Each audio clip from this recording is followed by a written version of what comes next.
오늘도 경제재민 촉을 통해서 재미난 경제 얘기 나눠보겠습니다. 먼저 왕현종 교수님과 인사부터 나눠볼게요. 교수님 안녕하세요. 네, 안녕하세요. 네, 한 주 동안 어떻게 보내셨어요? 계속 분주하게 지냅니다. 조금씩 더워지기 시작하는 것 같습니다. 네, 이제 30도를 여름이 넘기 오죠. 시작했고요. 네. 예. 알겠습니다. 오늘도 이제 함께 저희가 경제 얘기를 풀어볼 텐데요. 5G 시대가 열리게 됐습니다. 우리나라가 이제 세계 처음으로 5G 기술을 상용화하게 되면서 앞으로 많은 변화들이 예고가 되고 있습니다. 오늘 경제재민 촉에서는 4차 산업혁명 시대를 선도하는 ICT 정책연구기관 정보통신정책연구원의 김대희 원장님 모시고 자세한 얘기 나눠볼게요. 안녕하세요.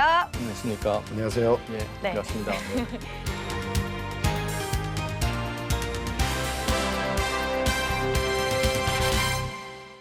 네, 먼저 시청자분들께 인사 말씀부터 부탁드릴게요. 예, 키스디 정보통신정책연구원장 김대희입니다. 우리나라의 그 정보통신으로 우리가 어떻게 앞으로 먹고 살아야 될지 뭐 이런 거에 대해서 고민을 하고 연구하는 기관입니다. 처음 뵙겠습니다. 잘 부탁드립니다. 네. 네, 정보통신정책연구원 어떤 연구기관인지 먼저 소개를 좀 부탁드릴게요. 예, 저희는 1985년도에 설립이 돼서 이제 그 당시에는 통신정책연구소로 설립이 됐습니다. 그래서 우리나라의 통신정책을 연구하고 그 당시에 통신 시장 개방하고 경쟁 도입하는 이제 그 역할부터 맡아서 출발을 했는데요. 통신과 방송 그리고 지금 요즘은 이제 ICT 기술이라고 하는 ICT 기술을 활용해서 우리나라의 산업을 어떻게 활성화시키느냐 하는 부분에 대해서 고민을 하고 정책 지원을 하는 그런 기관입니다.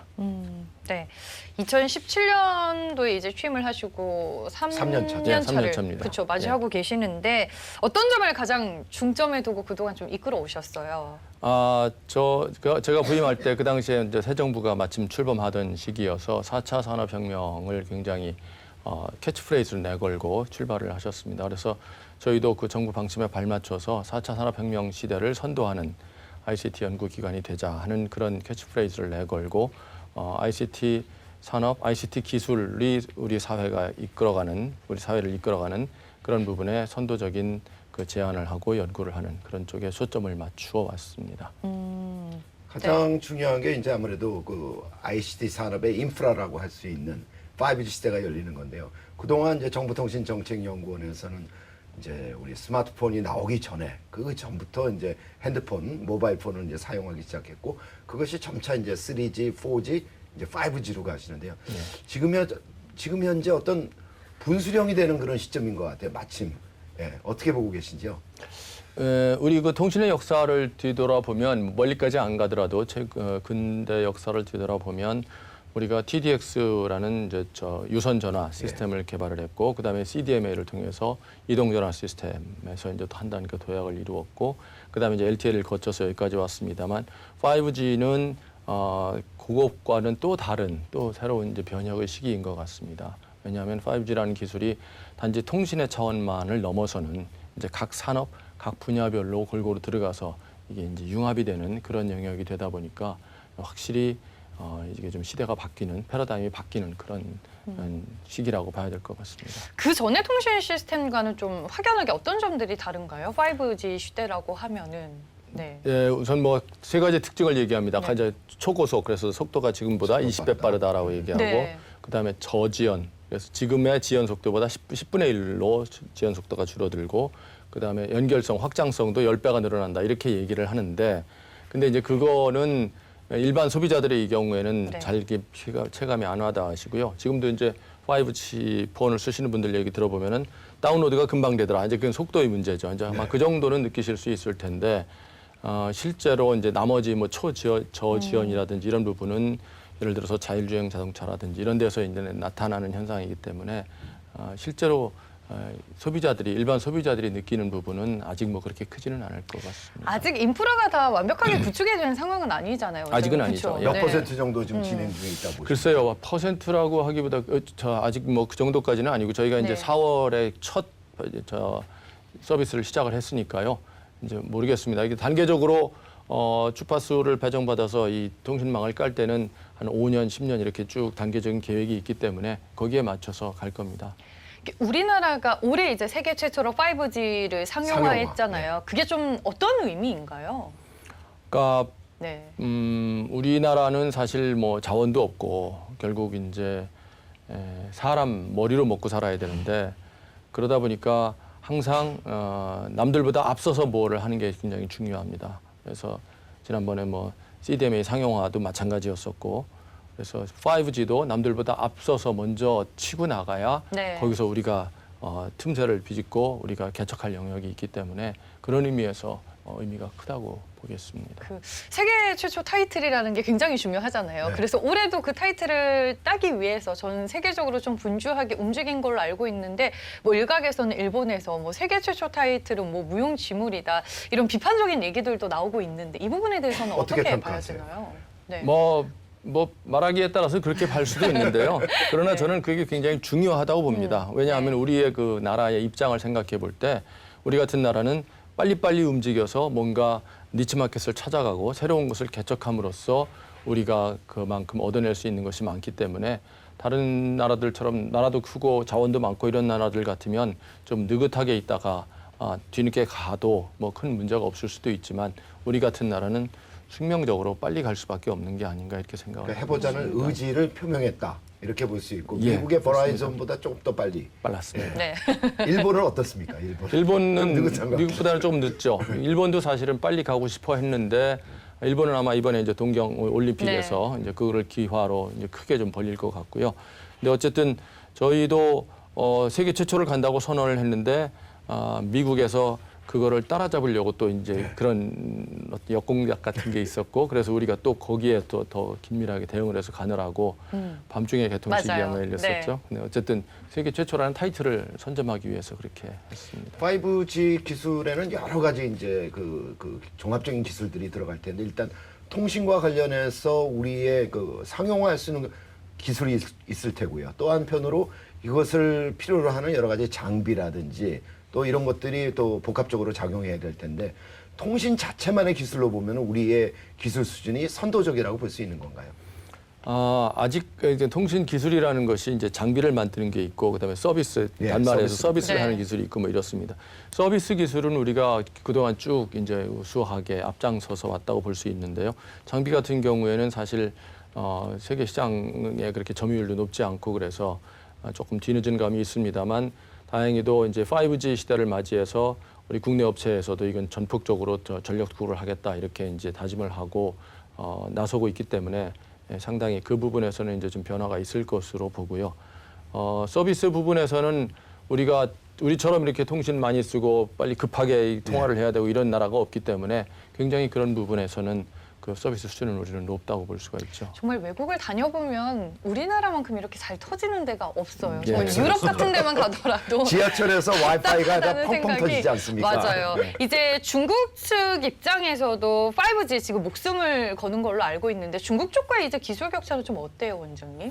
중국도 상당히 잘 하고 있고요. 네. 어떤 면에서는 우리보다 앞서 있는 뭐 이제 통신만이 아니라 뭐 AI라든지 뭐 이런 부분에서는 네. 지금 우리보다도 앞서 있다고 보여지고 중국의 통신 기술도 상당히 지금 따라왔습니다. 특히 이제 지금 화웨이 같은 경우는 지금 장비 면에서는 지금 우리보다도 세계 네. 시장 점유율이 높고 앞장서서 있기 때문에 그거를 무시할 수 없습니다. 그러니까 중국은 사실은 우리가 협력도 해야 되지만 견제도 해야 되는 대상이고 그렇지만 이제 거기는 엄청난 국가 규모, 그다음에 정부에서 전폭적으로 지지를 해주고 이러는 상황이기 때문에 우리하고는 조금 체제가 다르죠. 네. 어쨌거나 그 사이를 헤쳐나가야 되는 그런 고민이 있습니다. 결국에는 이제 4차 산업혁명 시대로 가기 위해서 5G가 하나의 좀 기반이 되는 거잖아요. 뭐 사물 인터넷이라든지 인공지능, 뭐 자율주행차. 예, 자율주행. 이제 우리가 앞으로 이 산업 측면에서의 접목을 기대해 볼 수 있을 텐데 그쪽 시장의 뭐 성장성이라든지 경쟁력 이런 부분은 좀 어떻게 그래서 보시는지. 5G 플러스 지금 정책이 정부에서 나온 것 같은데요. 네. 그거 좀 쉽게 좀 설명해 주시죠. 예, 그러니까 5G라는 네트워크가 우선 형성이 되면 그거를 기반으로 해서 그에 어떤 산업 이런 것들이 이제 활성화될 수 있느냐 하는 거를 고민한 것이 네. 5G 플러스가 되겠습니다. 그래서 정부에서 내놓은 걸로는 10개, 10개 산업, 그다음에 5개 핵심 서비스 이렇게 해서 중점적으로 키워야 될 분야를 선정을 해서 앞으로 이런 분야를 육성해 나가겠다 이렇게 지금 하고 있는데요. 뭐 대표적인 것이 이제 뭐 AR, VR이라든가 이런 것들이 이제 결국 빠른 통신 속도와 많은 데이터량을 백업을 해줘야 되는 거기 때문에 말씀하신 대로 자율주행차 같은 것도 네. 굉장히 정교한 통신, 굉장히 빠른 리스폰스를 통해서 차량을 제어하고 해야 되기 때문에 이제 그런 것들이 굉장히 큰 부분이 되겠고요. 이제 스마트 팩토리, 그래서 공장에서도 이제 유선이 아니고 무선으로 기기를 제어하고 자유롭게 위치를 움직여가면서 효율적으로 뭐 생산을 할 수 있는 뭐 그런 기술이 또 이제 굉장히 각광을 받는 분야라고 하겠습니다.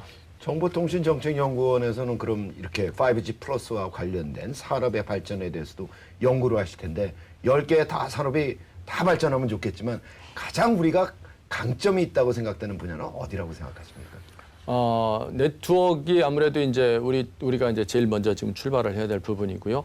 그 다음에 AR, VR 같은 경우도 우리가 그 소비자 인터페이스 부분이 굉장히 활발하기 때문에 굉장히 좀 가능성이 있는 분야라고 봅니다. 그렇지만 이제 저는 우리 연구원의 입장에서 볼 때는 AI 부분이 굉장히 부분이요? 중요하기 때문에 이게 이제 앞으로 AI하고 네트워크하고 이게 합치면 굉장한 파괴력을 갖기 때문에 그 부분을 굉장히 중점적으로 우리나라에서 좀 역점을 두고 추진해야 된다라고 생각을 하고 있습니다. 지금 네, 정보통신정책연구원에서는 그렇다면 관련해서 어떤 연구를 좀 중점적으로 수행을 하고 계세요?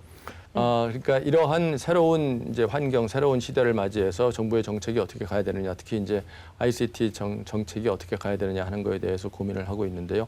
가장 큰 것이 그러면 이제 규제를 어떻게 할 것이냐 네. 이런 것들에 대해서 그러니까 규제를 바꿔줘야 되는 부분들이 있고 그 다음에 지금 이 5G 네트워크에서는 저희가 예상하기로는 이제 엄청난 데이터들이 뛰어다닐 겁니다. 그러면 이 데이터를 어떻게 핸들링할 것이냐, 그럼 데이터를 보호하는 거와 데이터를 활용하는 거와를 어떻게 거기서 균형을 잡아야 되고 그렇게 하기 위해서는 정부를 어떤 정책을 써야 되느냐 이런 것들을 고민을 하고 있습니다.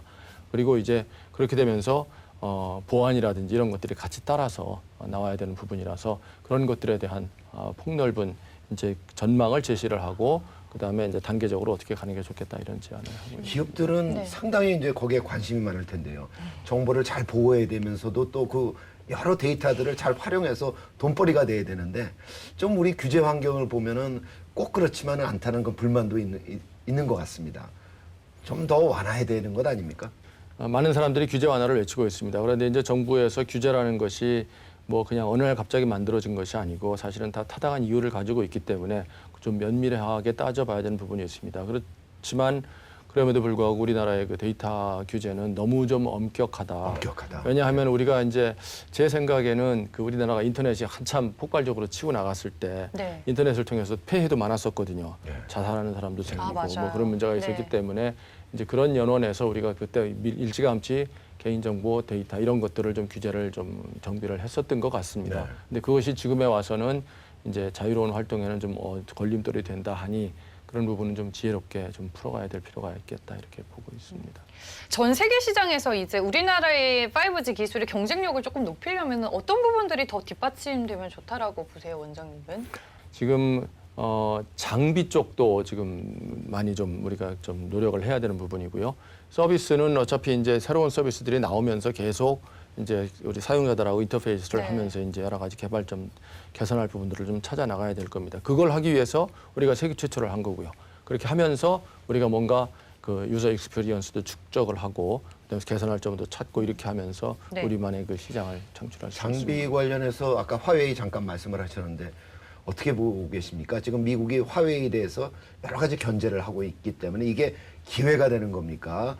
어떻게 활용하면 좀 좋을까요? 그렇다고 우리가 화웨이를 다 배척할 수도 없는 거고. 그렇죠. 예. 사실은 뭐 둘 다 기회이기도 하고 저 위험 요인이 된다고도 생각을 하고 있습니다. 일단 미국으로 인해서 화웨이가 좀 주춤하는 현상은 그만큼 상대적으로 우리가 세계 시장에서 조금 활동할 수 있는 여지가 많아졌다는 점에서는 기회라고 볼 수가 있지만 그러나 이 산업 그 가치 사슬이라는 것이 서로 이렇게 물려 있기 때문에 지금 우리가 화웨이 거를 갖다 쓰는 게 있고 또 화웨이가 또 우리 거를 갖다 쓰는 게 있고 이런 것들이 서로 밀려 있어서 화웨이가 지금 딱 안 된다고 그래서 그럼 이게 100% 우리한테만 좋은 거다 나쁜 거다 이렇게 보기는 어려울 것 같습니다. 어쨌든 그 화웨이 사태로 인해서 생긴 그 공백을 좀 메꿔 나가는 노력이 좀 많이 필요한 때라고 생각을 합니다. 지금은 이제 저희가 뭐 솔직히 5G 기술이 스마트폰으로만 느낄 수 있는 부분이 좀 국한되어 있잖아요. 우리가 이제 어떤 식으로 좀 제일 먼저 체감을 하게 될까요? 5G 기술과 관련해서는.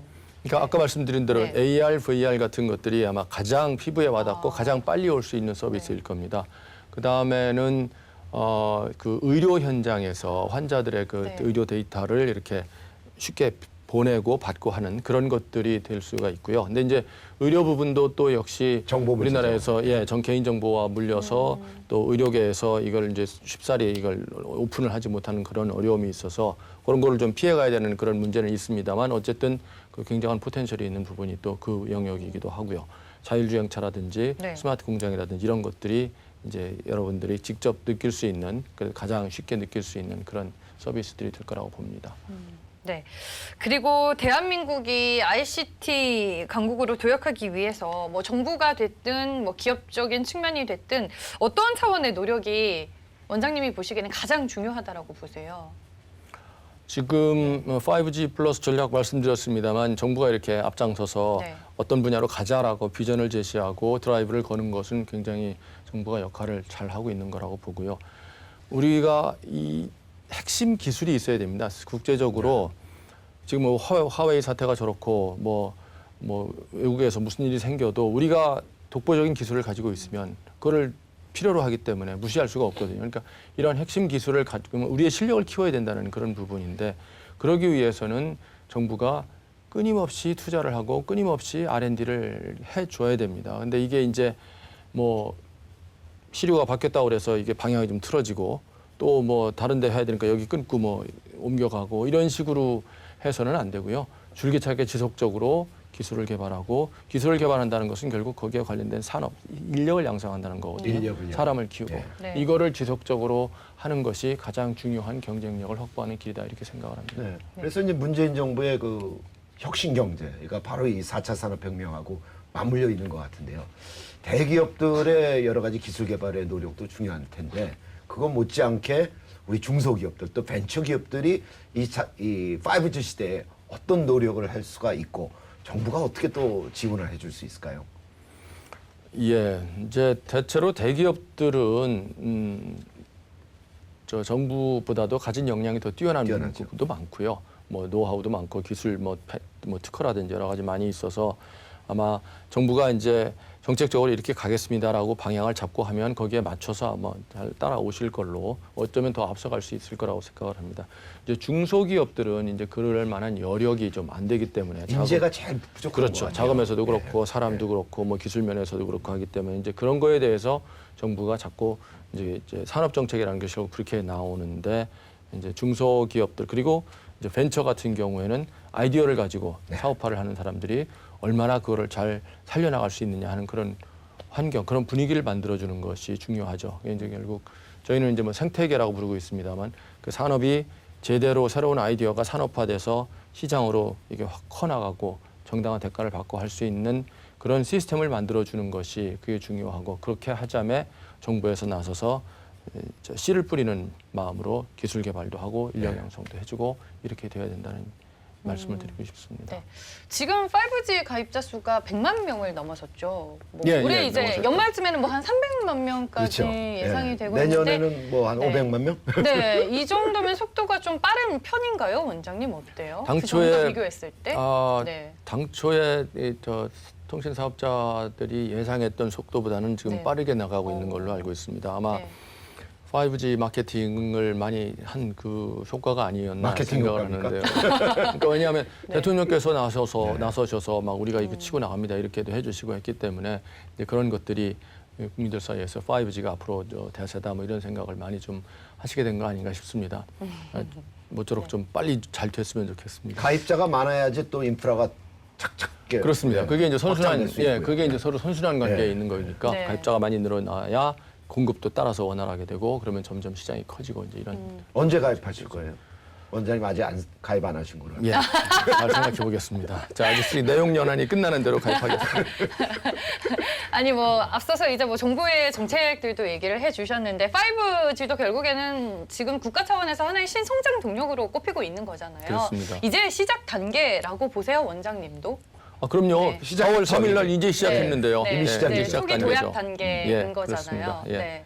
그래서 그중에 뭐 이게 왜 필요하냐? 우리 4G로도 충분하다. 네. 맞아요. 맞습니다. 그런 얘기들도 저 같은 있죠. 경우에도 불편함이 없으니까요. 그렇죠. 4G로도 네. 충분히 다 소화가 되지만 그러나 이거 이제 새로운 가능성이 있는 기술이고 네. 이걸 빨리 선점을 하면서 우리가 새로운 기회를 만들 수 있다는 생각에 우리가 치고 나갔던 거고요. 네. 그러니까 이거는 5G는 이제 이용자들이 통화를 하는 이런 수준에서 뭐를 느낄 수 있는 게 아니고 네. 사실은 산업 현장에서 그렇죠. 산업과 융합이 돼서 나올 수 있는 포텐셜이 연결성이 크기 있고. 때문에 네, 그렇죠. 이제 그런 쪽을 더 바라보고 우리가 지금 치고 나가는 거죠. 그렇죠. 단순히 그게 목표는 지금 아니니까요. 그렇죠. 네. 앞으로 이제 그러면 정보통신정책연구원을 어떻게 이끌어 나가실지 임기 동안 꼭 이루고 싶은 목표가 있으신지 궁금해요. 네. 예, 제가 이제 이 연구원장을 해보니까 네. 이 연구원들이 이제 열심히 자기 분야에서 연구를 열심히 하고 굉장히 노력도 많이 하고 합니다. 근데 이제 제가 조금 아쉽게 느끼는 부분들이 자기 영역은 굉장히 열심히 해요. 네. 근데 남의 거를 보는 거에는 조금 좀 아직 부족한 것 같아요. 이게 이제 개인적으로 보면 나와 옆 사람과의 관계이기도 하고 기관으로 보면 저희 정보통신정책연구원과 이를테면 뭐 다른 KDI라든지 뭐 다른 산업연구원도 마찬가지고 그게 이제 정부 차원으로 올라가면 정부 기관, 네. 정부대 정부 이렇게 이제 되는 걸 텐데 지금 4차 산업혁명 시대라는 것이 이 옛날처럼 뭐 저기 앞서가는 사람이 있어서 우리가 뒤따라가면 되는 그런 게 아니고 전혀 뭐가 어떻게 변할지 모르는 상황에서 우리가 새로운 시장을 개척해야 되는 것이기 때문에 누구 혼자만 가지고는 할 수가 없어요. 그래서 네. 서로 협업하고 서로 아이디어를 나누고 뭐 이런 것들이 좀 활성화되어야 되겠다 이런 생각에 저도 하여튼 남은 임기 동안은 다른 기관하고도 좀 더 협조도 많이 하고 네. 이렇게 서로 4차 산업혁명으로 가는 이제 길목에 놓여 있는 상황에서 또 한 번 융합을 강조해 주신 부분이 상당히 뜻깊다라는 생각이 드는데 앞으로 이제 어떤 노력을 해 나가겠다 시청자 여러분들께 마지막으로 한 말씀 좀 부탁드릴게요. 그 4차 산업혁명이라고 얘기를 하면 조금 좀 어렵게들 받아들이시는데 네. 저는 이제 그걸 지능정보사회라고 뭐 이렇게 말씀을 좀 드리고 싶습니다. 그러니까 컴퓨터와 인공지능, 그다음에 그런 게 굉장히 빠른 통신 속도에 의해서 뒷받침이 되는 그런 사회가 되면 우리 생활이 뭐 의료 현장, 뭐 산업 현장, 하다못해 뭐 집에서 가사 로봇 뭐 이런 것까지도 네. 발전을 하면서 굉장한 도움을 주고 변화를 줄 수 있는 그런 기술이기 때문에 이런 시대를 맞아서 우리가 잘 거기에 적응하고 거기에 잘 헤쳐나가는 것이 중요하다고 생각합니다. 그런 관점에서 저희는 이제 정부 정책이 어떻게 가야 되는지를 이제 많이 연구를 하고 노력을 할 거고요. 여러분들께서도 그 4차 산업혁명이라는 것이 어떤 기술에 관련된 문제라고 생각을 하시지 말고 그게 우리 생활로 올 수 있는 그런 거기 때문에 좀 더 애정을 갖고 봐주시면 좋겠다라는 말씀을 드립니다. 아, 네. 정말 와닿네요. 4차 산업혁명 하면 정말 먼 미래의 얘기로만 생각을 했었는데 삶이 좀 더 편하게 되는 게 바로 이 지능정보 사회가 아닐까라는 생각이 듭니다.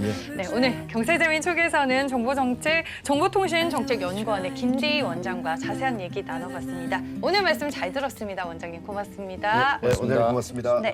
This is why I always whisper.